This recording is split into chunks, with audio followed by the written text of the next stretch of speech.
and welcome to yet another edition of your weekly international current affairs program, Globe Watch, with me, Charles Ebune, at inside the main hall of the Accra International Conference Center here in the Ghanaian capital, host to the 30th anniversary of the establishment of the Africa Export-Import Bank, one of the key arms of the African Union, especially in the financial sector, established with a sole aim of financing trade in the continent. What has been the role of this institution beyond financing trade in ensuring prosperity comes to the people of Africa through development? My guest today on Globe Watch is one of the institutions which has been partnering with the African Union, the African people, and the African economic environment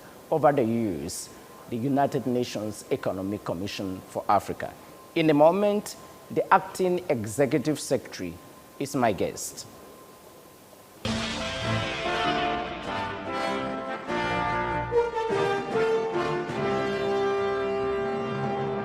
Antonio Pedro, thank you very much indeed for being guest on Globe Watch. Thank you very much, Charles. It's always a pleasure to talk to you. We are here in Accra, Ghana to attend the 30th anniversary of the Afri-Exim Bank. What take do you have on this institution? It's an institution that is contributing solutions to Africa's challenges.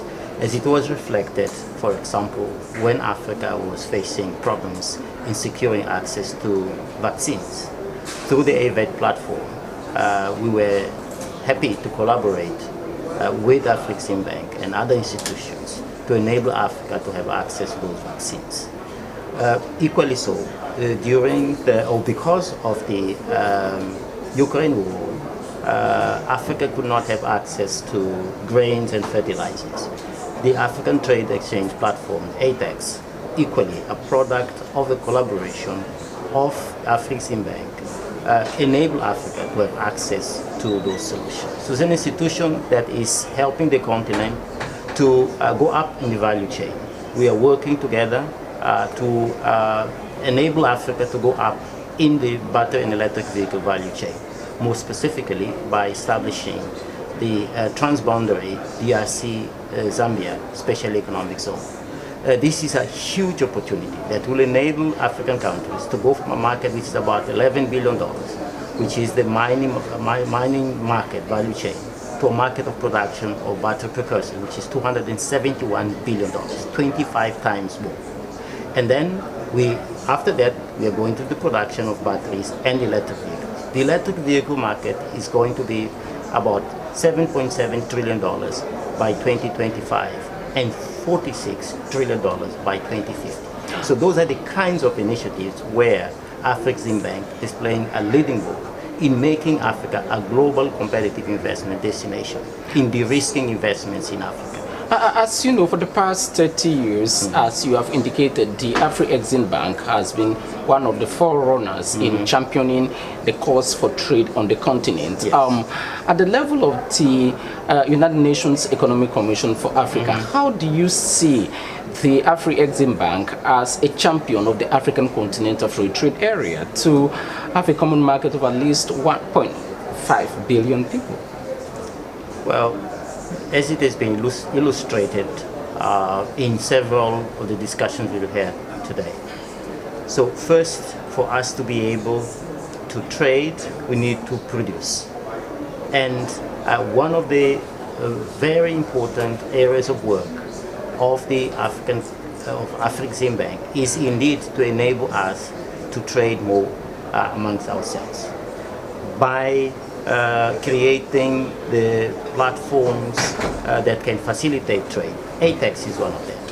By creating the payment systems that can enable us to trade utilizing our own currencies. By facilitating the development of regional value chains that will increase product complementarity between our countries. Currently, most of our countries are resource-based export countries. They export raw materials. They export jobs to the rest of the world. by adding value, by looking at the complementarities between our countries, we will increase the share of intra-African trade, which is currently about 16 to 18% or 19% maximum. The rest of the world, like the European Union, are at 60-70%. So that is the opportunity. And this is important because, as you have noted, with the COVID, our vulnerabilities were exposed when supply routes were closed, when trade routes were closed. And everyone these days is talking about nearshoring or friendshoring.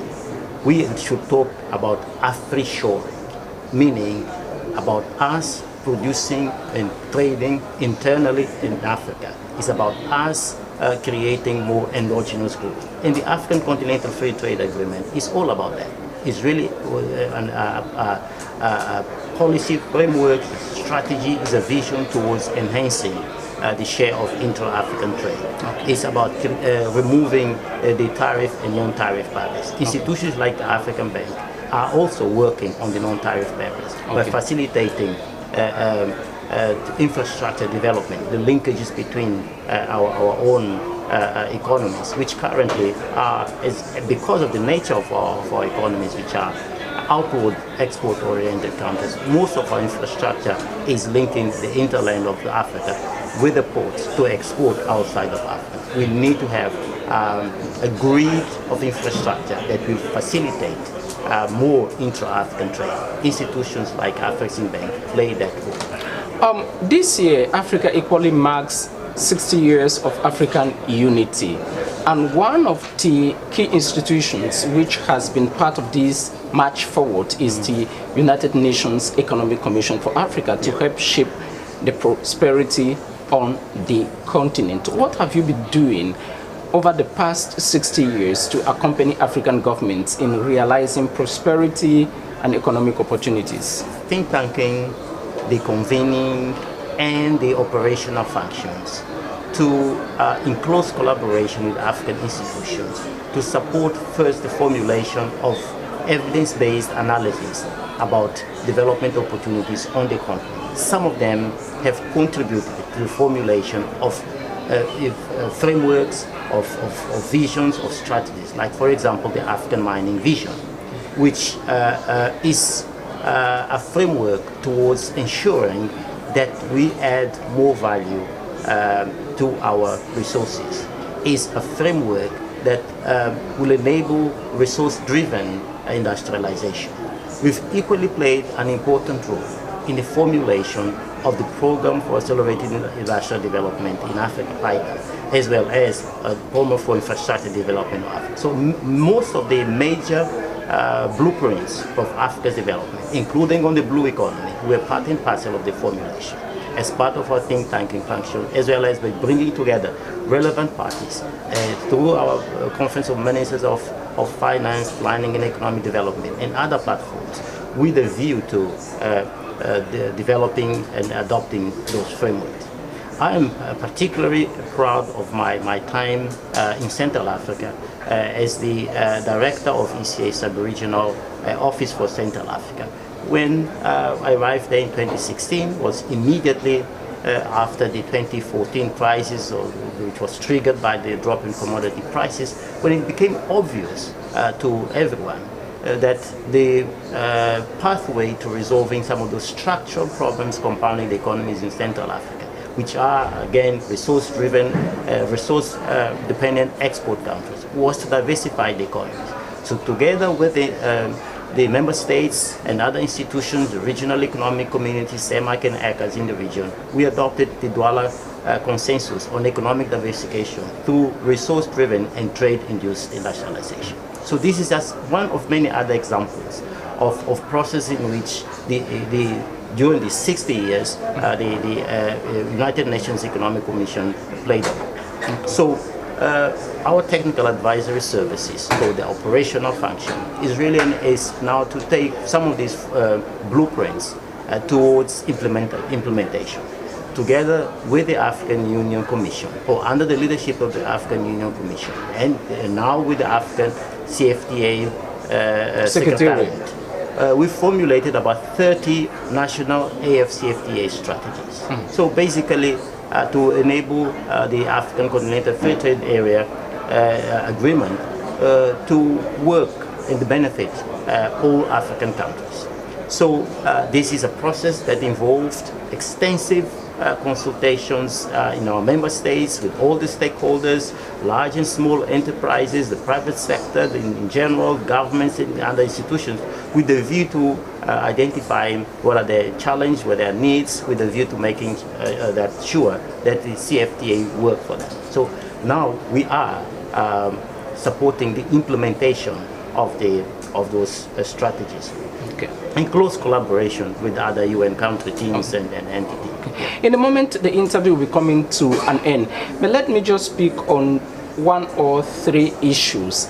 The first one is, as you know, about 450,000 small and medium-sized enterprises are found on the continent, and you know the problems that go along with that in this era where all the markets need to be brought to a single one. What kind of economic policy advice are you providing to governments, institutions, and other partners you work with to ensure that the small and medium-sized enterprises on the continent are streamlined for a better integration in the African Continental Free Trade Area? So, again, trade and industrial policy are part and parcel of the same, let's say, continuum. So industrial policy, we have to make industrial policy work for Africa. Okay.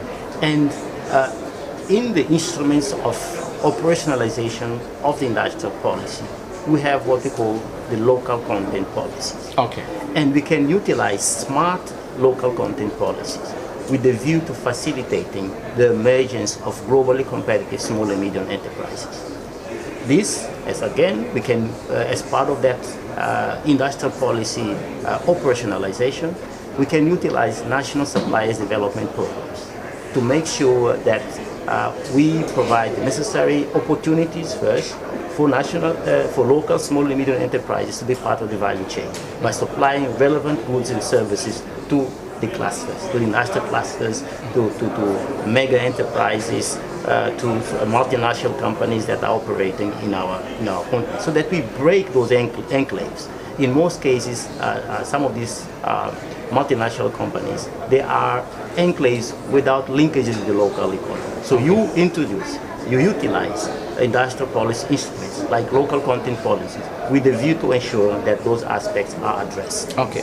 Including through the national suppliers development programs, where the big companies can play a role in enabling and addressing some of the problems that often we are so referred to as an impediment to the emergence of globally competitive small and medium enterprise, which is their capacity, their competitiveness, and overall their impact on the operational effectiveness of those larger companies. So those are the instruments. Utilize industrial policy smartly to enable the emergence of globally competitive small and medium enterprises. And procurement is an important part of that process. One but last question. Lately, Africa has been hit by two global crises with a cataclysmic impact on the continent. COVID-19 plus the Russia-Ukraine conflict, which almost brought food supply, at least for wheat, on halt on the continent. How did you help Africa stabilize that situation? I mean the United Nations Economic Commission for Africa.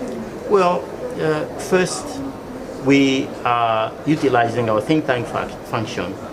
We tried to understand what was the size of the impact.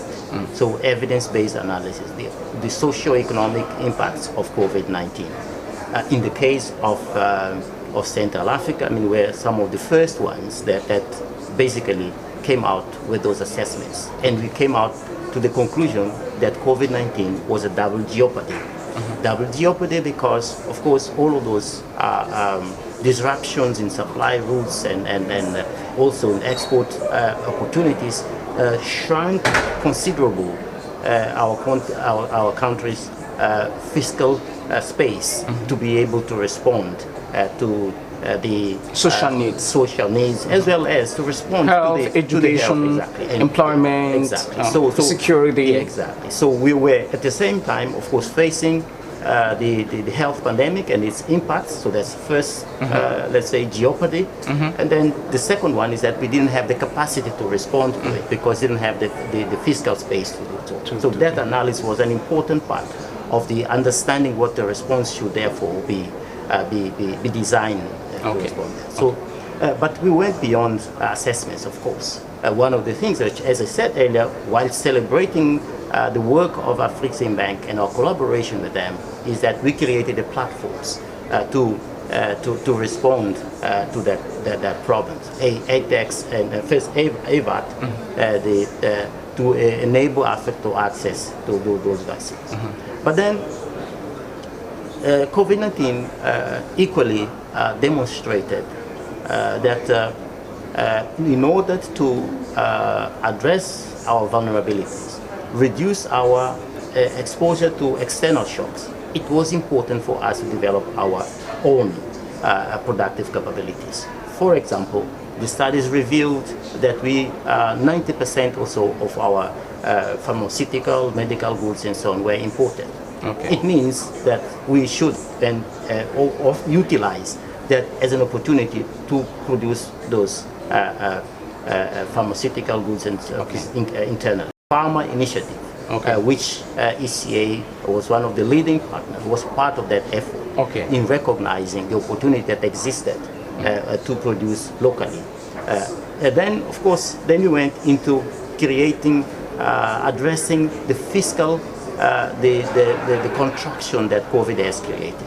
We organized, created the platforms, regular meetings of the Ministers of Finance, Planning and Economic Development to try and understand what was the impact.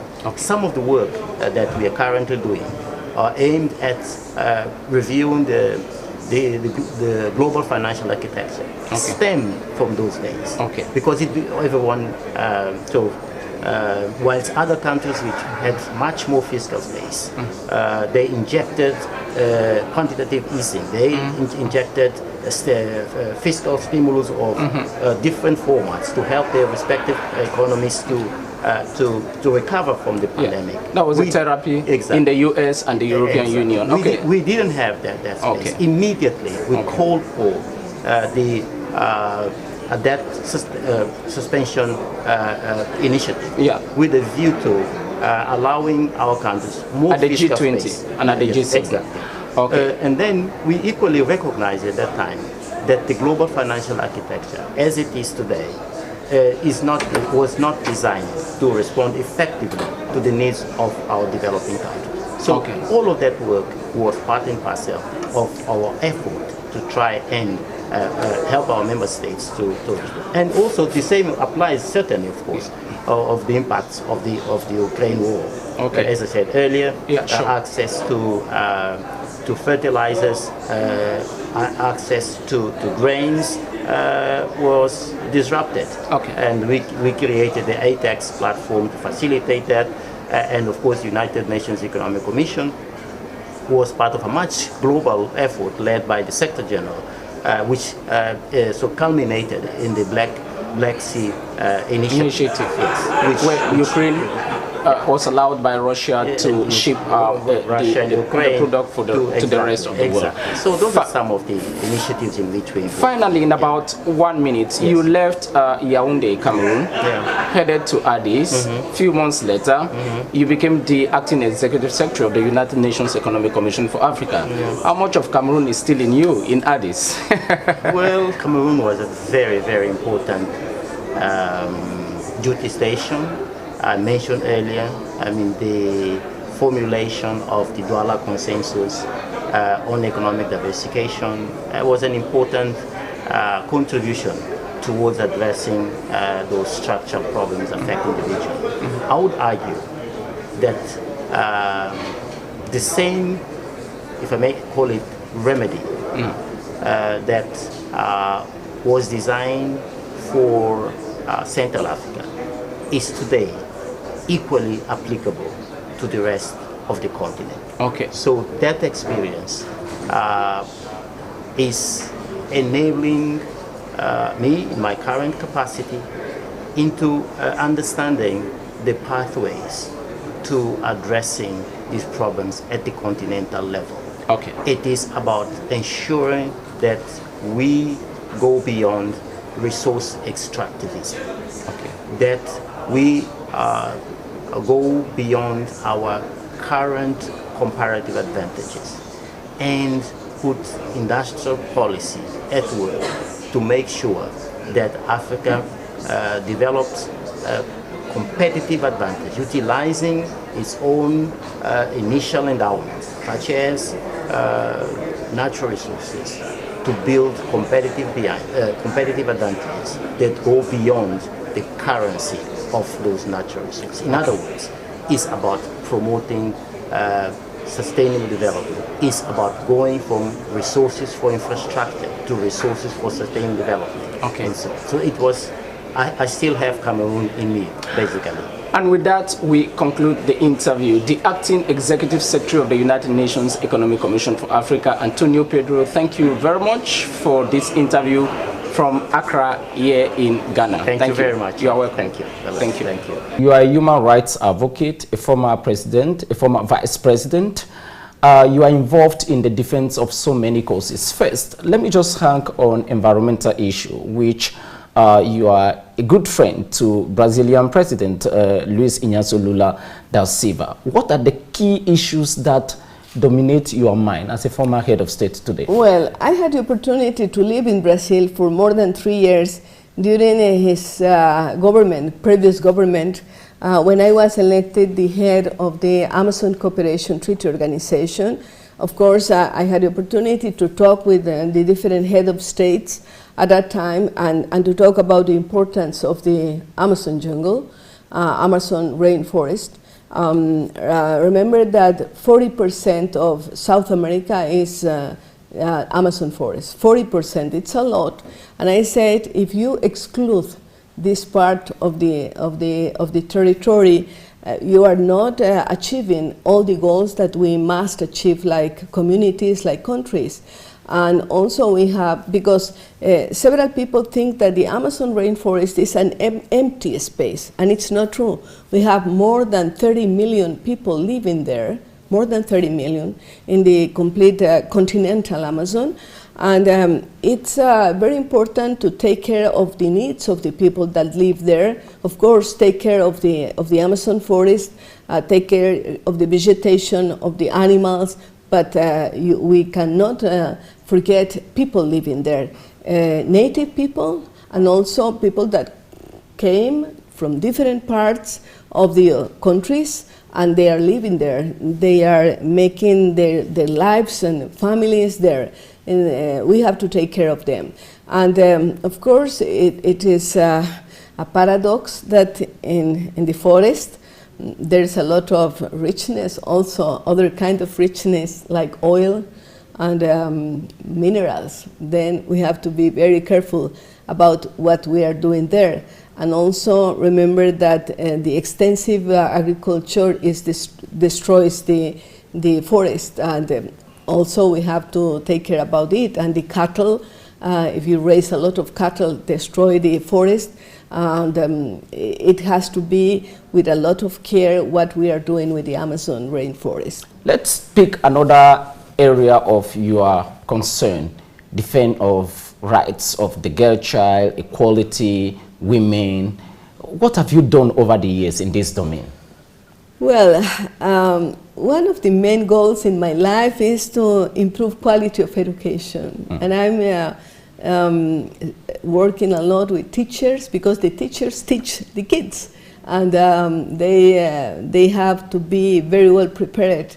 One of the things that my foundation is doing in Ecuador and also in all Ibero-American is to talk with teachers, to prepare them, and also we organize a big contest of teachers every year since the last 15 years. And it's a good tool to improve self-esteem for the teachers, make them visible for the others, and we're very happy to continue in this task. But we also have a school for leaders, We are preparing the leaders that my country needs.